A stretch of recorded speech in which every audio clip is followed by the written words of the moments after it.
রাজনীতিতে আসছেন বিএনপির ভারপ্রাপ্ত চেয়ারম্যান তারেক রহমানের একমাত্র মেয়ে barrister Zaima Rahman. BNP chairperson Khaleda জিয়ার মৃত্যুর পর এমন আলোচনা এখন দেশের রাজনীতির অঙ্গনে। অবশ্য বাবা তারেক রহমানের সঙ্গে বা তার প্রতিনিধি হয়ে বিভিন্ন অনুষ্ঠানে যোগদান এই আলোচনার জন্ম দিয়েছে আরও আগেই। গত বছর বাবার প্রতিনিধি হিসেবে যুক্তরাষ্ট্রে ন্যাশনাল প্রেয়ার ব্রেকফাস্ট অনুষ্ঠানেও যোগ দিয়েছিলেন জাইমা রহমান। এরপর প্রবাসী ভোট নিয়ে বিএনপির এক অনুষ্ঠানে ভার্চুয়ালি যোগ দিয়েছিলেন তিনি।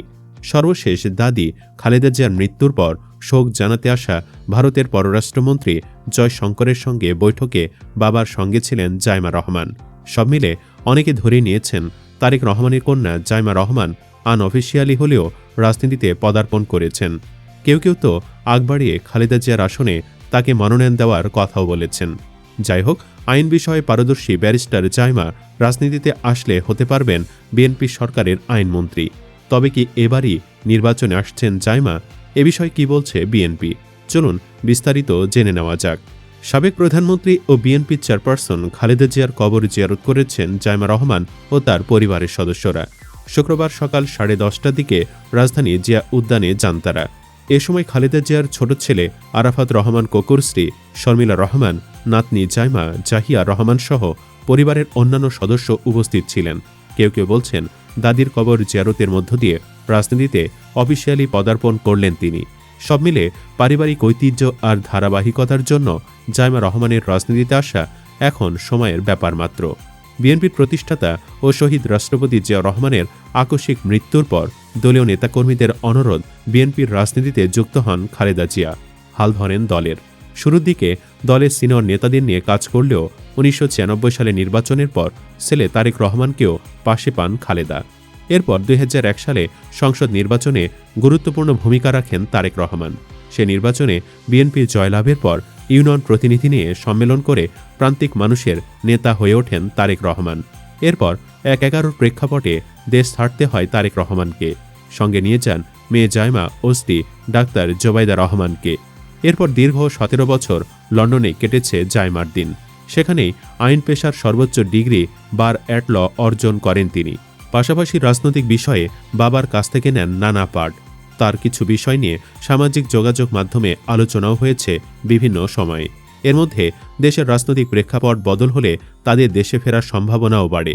এর মধ্যে খালেদা জিয়া হাসপাতালে চিকিৎসাধীন থাকা অবস্থায় গত বছরের নভেম্বরে দলীয় কর্মসূচিতে অংশ নেন জাইমা রহমান। আর এবছরও খালেদা জিয়া হাসপাতালে চিকিৎসাধীন থাকা অবস্থায় গত 25 ডিসেম্বর বাবার সঙ্গে দেশে ফেরেন তিনি। দলীয় সূত্রে জানা গেছে আসন্ন ত্রয়োদশ জাতীয় সংসদ নির্বাচন সামনে রেখে বাবার পাশে থাকবেন তিনি। তবে এখনই নির্বাচনের মাঠে নামছেন না। ভারত, পাকিস্তান, বাংলাদেশ তথা দক্ষিণ এশিয়ায় রাজনৈতিক উত্তরাধিকার নতুন কোনো ধারণা নয়। বাংলাদেশে শেখ মুজিবুর রহমান পরিবার কিংবা জিয়া পরিবার এই দুটি ধারা প্রমাণ করেছে রাজনীতিতে পরিবারে যে কেউ যোগ্যতা বলে নেতৃত্ব দিতে পারেন। এই বাস্তবতায় জিয়াউর রহমান ও বেগম খালেদা জিয়ার নাতনি এবং তারেক রহমানের একমাত্র মেয়ে হিসেবে জাইমা রহমানের রাজনীতির আলোচনায় আসা প্রায় অনিবার্যই ছিল। তবে জাইমার ক্ষেত্রে বিষয়টি অন্যরকম। তিনি দীর্ঘদিন ছিলেন দৃশ্যপটের বাহিরে, না আন্দোলনে, না বক্তৃতায়, না দলীয় কোনো পদ পদবি।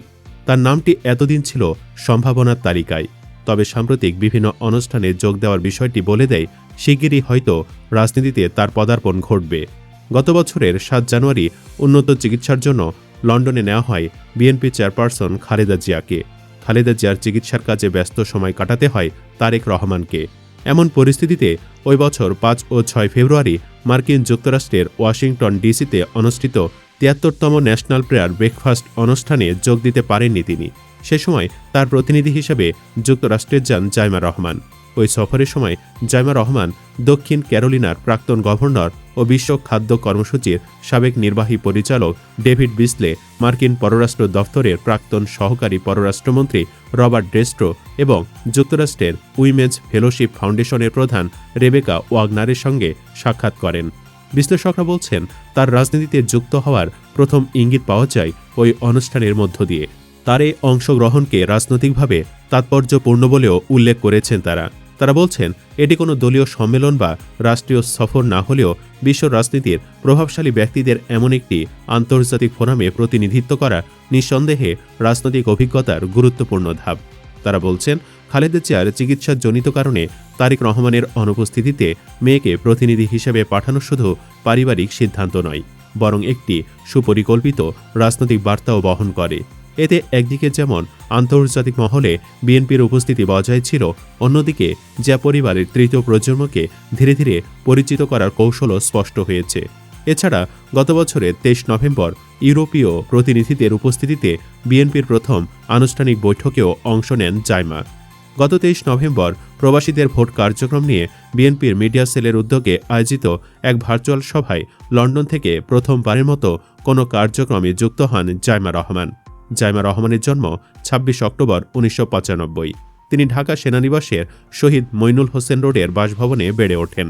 ঢাকার ইন্টারন্যাশনাল স্কুল ঢাকা থেকে প্রাথমিক শিক্ষা শুরু করেন। এরপর 2008 সালে বাবা মায়ের সঙ্গে লন্ডন যান। সেখানে বিখ্যাত কুইন মেরি ইউনিভার্সিটি থেকে তিনি আইন বিষয়ে স্নাতক ডিগ্রি অর্জন করেন। 2019 সালে লন্ডনের ঐতিহাসিক লিঙ্কস ইন থেকে তিনি বার অ্যাট ল সনদ লাভ করেন এবং একজন পেশাদার আইনজীবী হিসেবে স্বীকৃতি পান। গত 25 ডিসেম্বর বিএনপির ভারপ্রাপ্ত চেয়ারম্যান তারেক রহমানের সঙ্গে দেশে ফেরার দিন সামাজিক যোগাযোগ মাধ্যম ফেসবুকে একটি পোস্ট দেন। পোস্টের দাদি সাবেক প্রধানমন্ত্রী খালেদা জিয়ার পাশে থাকার কথা জানান। পাশাপাশি বাবা তারেক রহমানকে সর্বাত্মক সহযোগিতা করার কথা বলেন। পোস্টে উঠে আসে দাদির সঙ্গে কাটানো শৈশবের স্মৃতি, প্রবাস জীবনের অভিজ্ঞতা এবং দেশের সেবা নিজেকে যুক্ত করার প্রত্যয়। নিজের ফেসবুক পোস্টে তার দাদিকে নিয়ে লিখছেন, তার অভিভাবক হিসেবে দায়িত্ব পালন, রাষ্ট্র পরিচালনায় তার দৃঢ়তার কথাও তুলে ধরছেন পোস্টে। করেছেন নিজের স্মৃতিচারণ। জাইমা রহমান লিখেন, অনেক বছর পর দেশে ফিরছি। দেশে ফেরা মানে আবেগ আর অনুভূতির অনন্য সংমিশ্রণ। ইনশাল্লাহ দেশে ফিরে দাদির পাশে থাকতে চাই। এ সময়টাতে আব্বুকে সর্বাত্মক সহায়তা করতে চাই। তিনি লিখেন, একজন দায়িত্বশীল নাগরিক হিসেবে দেশের জন্য সর্বোচ্চ ভূমিকা রাখতে চাই। নিজের চোখে বাংলাদেশকে নতুন করে দেখতে চাই। এদিকে খালেদা জিয়া মারা যাওয়ার পরদিন সকালে তার মরদেহ গুলশানের বাসভবনে নিয়ে আসা হলে সেখানে বসে কোরআন তিলাওয়াত করেন তারেক রহমান। অন্য স্বজনরা মোনাজাত করেন। এ সংক্রান্ত একটি ভিডিওতে এ সময় শোকাহত বাবার ঠিক পাশে নীরবে দাঁড়িয়ে থাকতে দেখা যায় জাইমা রহমানকে। ভিডিওতে দেখা যায় তিনি আমরা বিএনপি পরিবারের আহ্বায়ক আতিকুর রহমান রুমনের সঙ্গে সংক্ষিপ্ত কথা বলছেন। জাইমার চোখে মুখেও তখন দাদিকে হারানোর গভীর বেদনা স্পষ্ট। এরপর গুলশান থেকে সংসদ ভবনের দক্ষিণ প্লাজায় জানাজার জন্য মরদেহ নেওয়া হয়। পরে তারেক রহমান পরিবারের সদস্যদের সঙ্গে বিশেষ বাসে জানাজা স্থলে যান। জাইমা রহমান সহ পরিবারের নারী সদস্যরা নির্ধারিত স্থানে জানাজা আদায় করেন।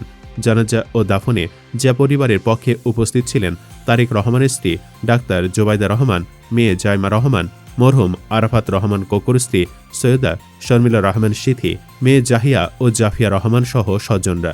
দাফন শেষে তারা দোয়া করে বিদায় নেন। জানাজার আগে সংসদ ভবনে বিদেশি অতিথিদের সমবেদনা গ্রহণের সময় বাবার পাশে দেখা গেছে জাইমা রহমানকে। ভারতের পররাষ্ট্রমন্ত্রী এস জয়শঙ্কর, পাকিস্তানের জাতীয় সংসদের স্পিকার সর্দার আয়াজ সাবিক, ভুটানের পররাষ্ট্রমন্ত্রী DN ধুঙ্গেল, মালদ্বীপের মন্ত্রী আলী হায়দার আহমেদ, নেপালের পররাষ্ট্রমন্ত্রী বালানন্দা শর্মা এবং শ্রীলঙ্কার পররাষ্ট্রমন্ত্রী ভিজিতা হেরাত একে একে সমবেদনা জানান। এ সময় কখনো দাঁড়িয়ে কখনো বসে বাবার সঙ্গে অতিথিদের আলোচনায় অংশ নেন জাইমা রহমান, করেন সবার সঙ্গে শুভেচ্ছা বিনিময়। জিয়া উদ্যানে খালেদা জিয়াকে দাফনের সময়ও বাবার পাশে দাঁড়িয়ে মোনাজাতে অংশ নেন তিনি। সুপ্রিয় দর্শক, কেউ কেউ বলছেন বাংলাদেশের রাজনীতিতে নারীদের দেখতে চান না, কেউ কেউ আবার জাইমাকে রাজনীতিতে দেখতে চেয়েছেন। আপনি কি চান জাইমার রাজনীতিতে আসুক? কমেন্ট বক্সে জানিয়ে দিন আপনার মতামত। ভিডিও ভালো লাগলে লাইক দিন এবং চ্যানেলটি সাবস্ক্রাইব করুন। ধন্যবাদ।